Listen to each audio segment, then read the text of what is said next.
Hi everyone, this is Scott. I'm coming to you today to talk about kata. Okay, there's many forms of kata, and every tradition in martial arts has some form of kata that they've used to pass down the lineage. Today we're going to talk about where it comes from and why we practice it. Okay, the original purpose of the kata was during in feudal Japan in Okinawa. The oppressing Japanese armies refused for the Okinawans to have any form of martial arts because they wanted to be the only ones that could, use them so they could defeat them. Okay, so this is why a lot of martial arts went underground during this time period, and to teach it to the other students and everyone in the villages without being caught or having a traditional dojo, they taught them katas. Now to do this, they simply just took forms that they already knew that would be easily linked into a kata or a form.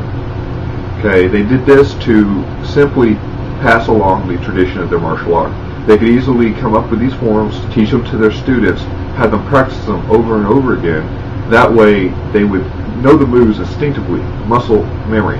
That way they could use it in a reactionary basis if they needed to. Okay. We teach it today for the same effect. We get more out of that than you think, because we practice our katas to get our muscle memory up so we can do the moves in an instant. If we don't practice, we don't know. Just knowing the move isn't good enough. You have to be able to practice it, be able to demonstrate it, be able to do it on a moment's notice without having to think about what move you're going to be doing in the situation.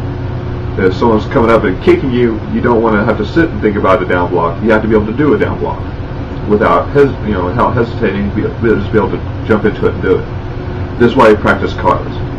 Katas are simply a form that is laid out, a pre-planned set of moves that will allow you to learn your karate, your taekwondo, your kung fu, whichever you're doing. That way you can practice them over and over again, especially when you go home, because not all training is done in the dojo. You learn in the dojo, you train at home. So by doing kata, you can go home and continue your training.